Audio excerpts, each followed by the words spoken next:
today's video, i-share ko naman sa inyo kung paano kayo makapag-book ng flight online gamit ang GCash. Ngayon, open natin yung GCash apps natin. So, kahit kaninong GCash is pwede nyong gamitin para makapag-book kayo ng flight online. Ayan, nakapag-login na tayo. Dito, makikita nyo na agad yung travel. Click lang natin yan. Dito mamimili kayo kung hotel, flights, or train.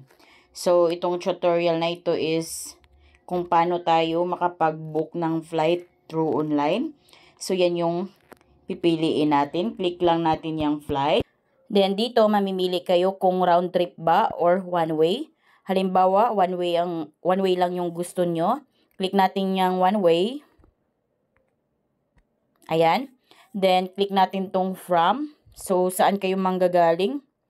Click natin yan. Halimbawa, Kalibo. So, type nyo Kalibo.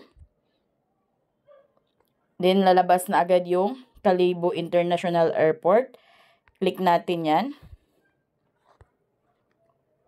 Next is kung papunta saan. Halimbawa, Manila. Type nyo lang Manila. Ayan, so lalabas na agad dito yung Ninoy Aquino International Airport. Click natin yan. Ayan. Ngayon, ano nga bang date? So, click natin yan.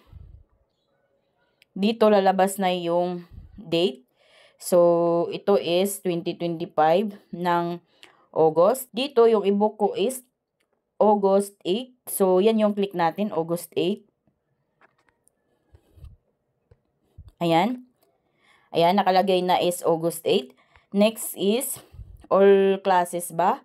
Halimbawa, click lang natin yan muna. Ayan. Mamimili kayo dito kung gusto nyo ba economy or premium economy or kaya business or first class. Kung gusto nyo pangkalahatan para makita nyo lahat ng classes, so okay na yan. Huwag nyo nang baguhin. Dito tayo, kung ilan kayo, click natin yan. Ayan, so kung ilan yung adults, yan yung ilagay ninyo. Then kung ilan yung children, 2 years old hanggang 11 years old. Ayan, then kung may infant, ayan, under 2 years old. So dito guys, ang gagawin ninyo, click nyo lang tong +1. Halimbawa, dalawa kayo. Ayan, dalawa kayong adult. Pag may infant naman, halimbawa, click nyo yung plus sign. Kung halimbawa may children naman, click nyo tong plus sign. So, dapat yung sama nyo is naka-specify yan kung children ba siya or infant. Ayan. So, ngayon, ang i-book ko is 1 adult lang. Ayan, yan yung try natin. Ngayon, click nyo na tong confirm. Then, click search. So, ang nakaganda dito guys, pag nag-search kayo dito, is lalabas na yung pinakamura. Hanggang sa pababa is yun yung mas mahal na.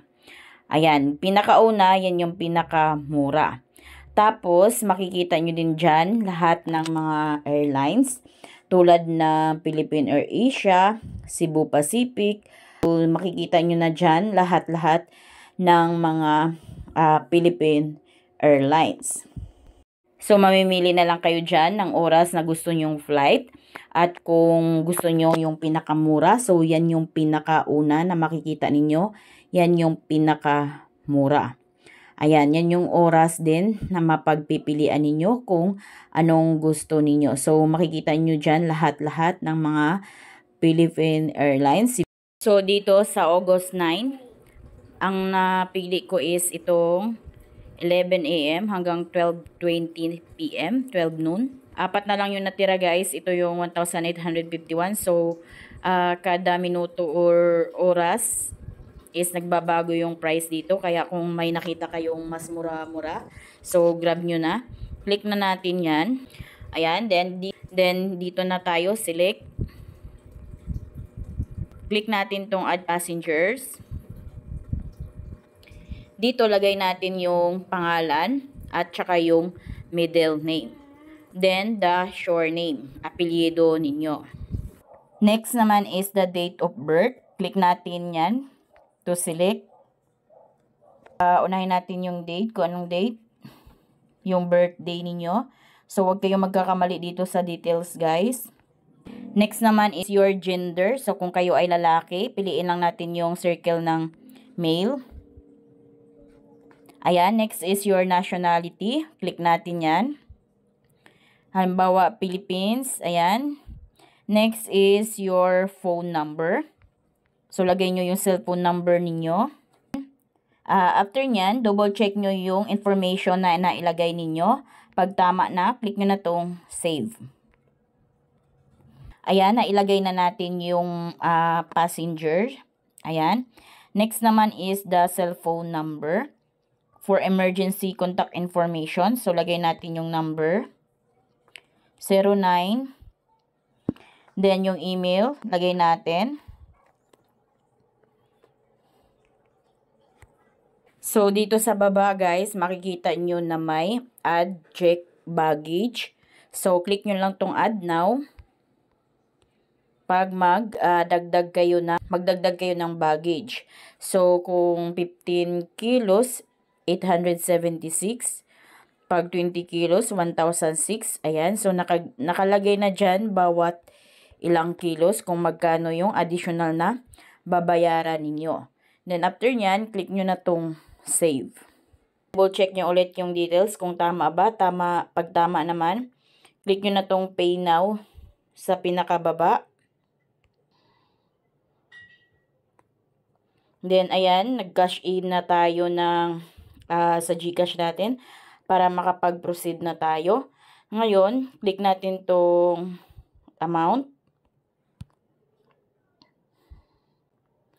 Ayan, successfully sent na. Screenshot lang natin yung ating payment receipt para lang may reference tayo. Click done. Ayan, nakapag-book na tayo, guys. So, makikita natin dito, upon payment confirmation, tickets will be issued within 24 hours. Once the tickets are issued, booking information will be emailed to sa ating email. Ayan, i-send nila yung ating ticket.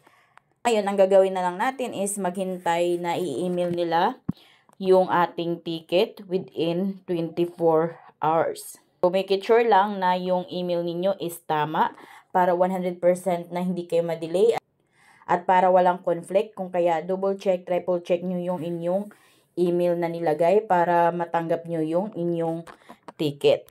A few inches later. Ayan, guys, so super bilis lang. After mga 5 minutes siguro, so dumating na agad yung email nila. So ito na yung email nila. Ayan, andito lahat ng mga information kung from to, then kung anong oras yung take off, landing, then flight duration.